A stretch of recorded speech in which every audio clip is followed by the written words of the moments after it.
Hi, my name is Bob Roth, and I'd like to welcome you to this short introduction to what Transcendental Meditation is and is not, a little bit how it works, some of the benefits, and how you would learn the technique. So we're all on the same page. I want to start right off with a very simple working definition of Transcendental Meditation. Number one, TM is a very simple technique. It's simple not because it's simplistic or a beginner's meditation, but because there's an elegant simplicity to the practice. Very profound, elegant simplicity to the practice. Number two, it's natural. There's no manipulation, there's no suggestion. Every human being can practice Transcendental Meditation as well as every other human being. Very simple to learn and very enjoyable to practice. Number three, it's effortless. Effortless in contrast to many other meditation techniques which involve concentration or control of the mind, trying to clear the mind of thoughts. This is completely effortless, as we'll see in a few moments. It's practiced 20 minutes twice a day, sitting comfortably in a chair with your eyes closed. It can be done, on a train. It can be done on an airplane. It can be done in a car if someone else is driving. But it can be it's just done sitting comfortably. It's a silent technique with your eyes closed. And this is what it's not. It's not a philosophy. I have no philosophy for you. When you learn Transcendental Meditation, no one's going to give you a TM philosophy of life. There's no philosophy whatsoever. It doesn't involve any change in lifestyle. You don't change your diet or anything. And the third thing is there's nothing to believe in. I want to emphasize that because sometimes people think, oh, when I learn to meditate, I have to believe in it for it to work. You can be 100% skeptical and the technique works just as well, the benefits are just as profound, as if you went into this thing thinking, oh, I believe in meditation, it's going to work. So there's no belief whatsoever. So to understand what Transcendental Meditation is, and to understand how it compares to other forms of meditation or self-development, I like to use the metaphor or the analogy of an ocean. You're on a small boat, you're in the middle of the ocean, out in the middle of the ocean, and all of a sudden you get these huge swells, these huge 40, 60-foot high waves, and you could think, oh my God, the whole ocean is in upheaval. Well, not really, because if you do a cross-section of the ocean, you see these little 40-foot high waves, and the ocean is like, in reality, a mile deep. And the ocean is active on the surface, but at the depth of the ocean, it is naturally silent. And it doesn't matter if those waves are 200-foot high waves. At the depth of the ocean, untouched, it is naturally silent. That's the nature of the ocean. Active on the surface, silent at its depth. And the analogy is our mind. The surface of our mind is the active thinking mind. All the things that we're thinking about all during the day. It's like the waves on the surface of the ocean. And I like to call it the gotta mind. I gotta do this, and I gotta do that, and I gotta call him, and I gotta call her, and I gotta make a list, and I gotta find the list, and I gotta make a new list, and I gotta get going, and I gotta slow down, and I gotta get to sleep, and I gotta wake up. I'm sure everybody's had a gotta mind at some point. And there's a natural inclination, a natural desire to have some inner calm, some inner clarity, some inner focus, some inner inspiration, some inner peace, some inner happiness. Natural. And the operative word there is inner. And the question is, where is that inner, and how do we get it? How do we get there? Deep within every human being, the mind of every human being, deep within all of us, is a level of the mind that is already calm, already settled, already wide awake. The ancient meditation texts use very big words. They say it's a source of our unbounded creativity, unbounded intelligence, happiness, focus, clarity. It's there. It was there. If it's there, it was there yesterday. It's there right now. It'll be there tomorrow. We've just lost access to it. We're stuck up here. We're stuck up on the surface gotta level.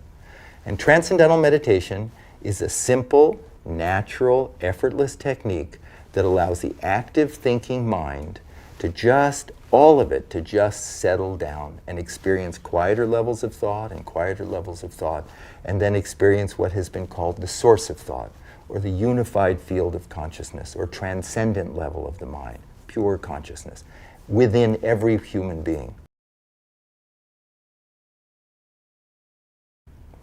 Now here's a question. How do we know during transcendental meditation that that's actually happening? How do we know something substantive is taking place? That we're not just imagining this? And we know from science. And why do we know from science? Because we know from science mind and body are not just interconnected. In many regards, mind and body are basically one.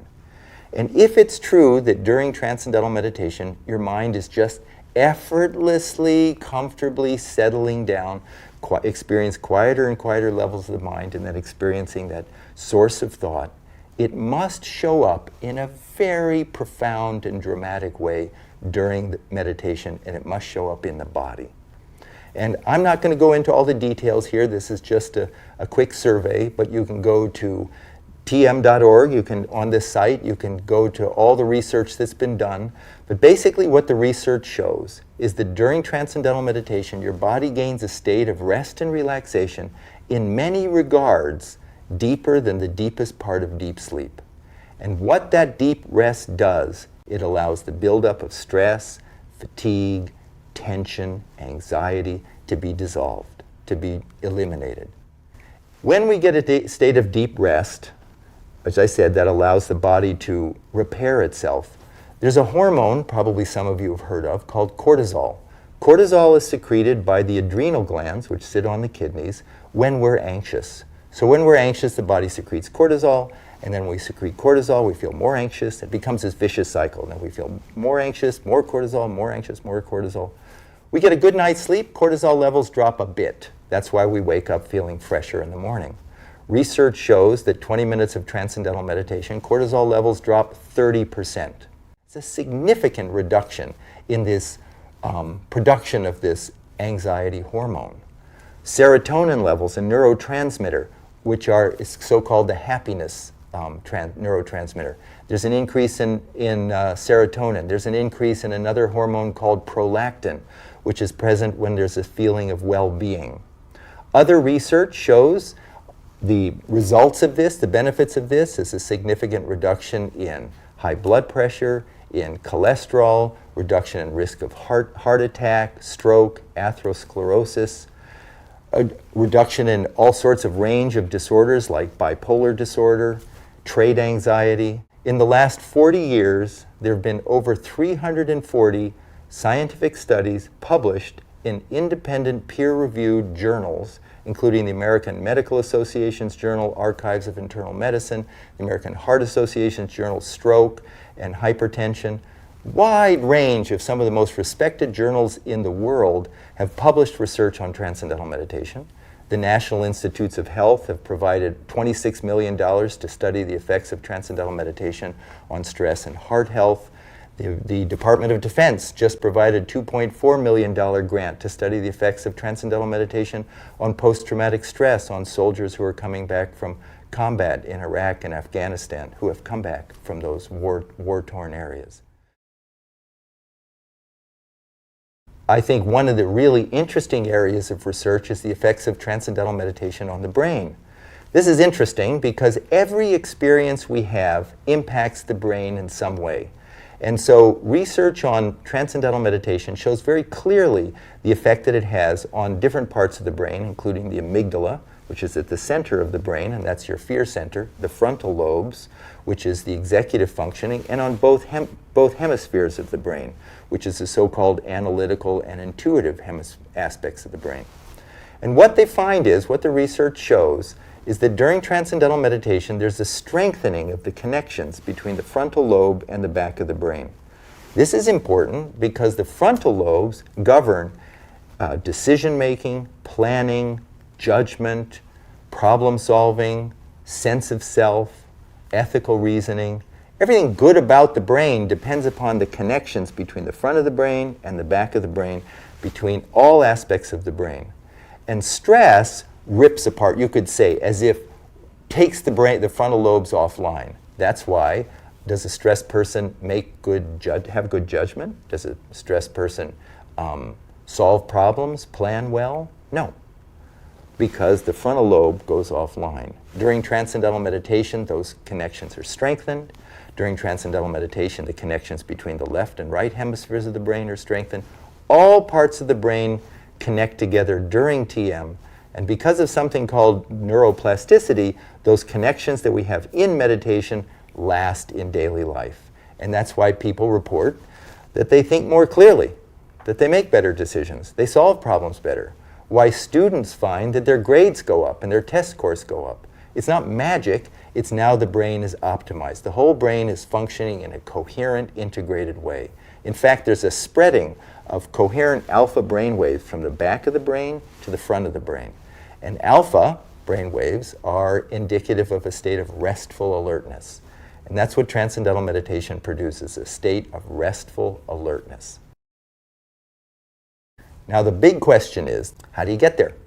How do you go from the active thinking, gotta level of the mind to these quieter and quieter and quieter levels to that source of thought? And how do you get there effortlessly?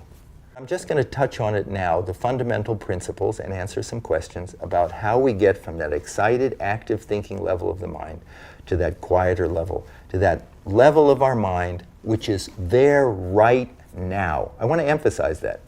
In theory, it's there right now. We don't have to muscle it. We don't have to believe in it. We don't have to clear our mind of thoughts. That's trying to stop the waves on the surface. We're accessing a level of our mind that's already calm. It's a wonderful experience. It's a blissful experience. It's a satisfying experience. And how do we get there?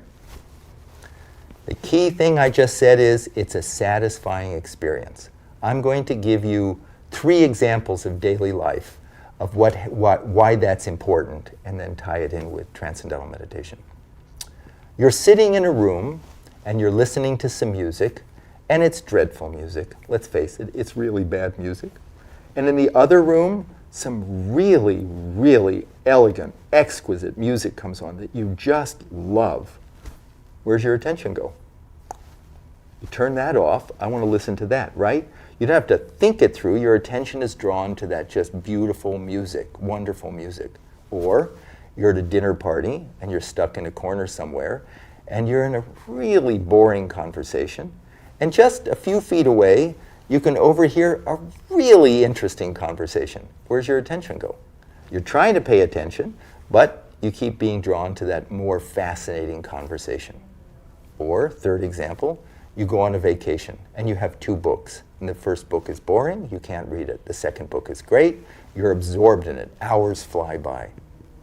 Those 3 examples are examples of what we call the natural tendency of the human mind to be drawn towards some field, something more satisfying. Absolutely spontaneously more satisfying. Inside is a field of great satisfaction. Source of thought, great, very charming field. In transcendental meditation, we learn how to give the attention of the mind an inward direction.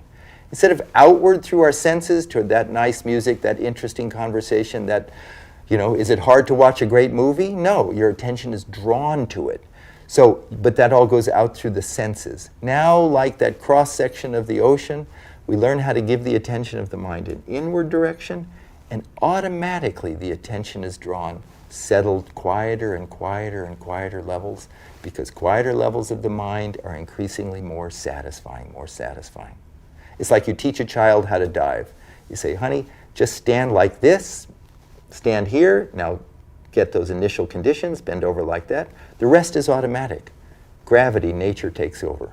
In the same way with transcendental meditation, we learn how to give the attention of the mind an inward direction, and automatically the attention is drawn inward. And as the mind settles down, we notice our body gaining a profound state of rest and relaxation.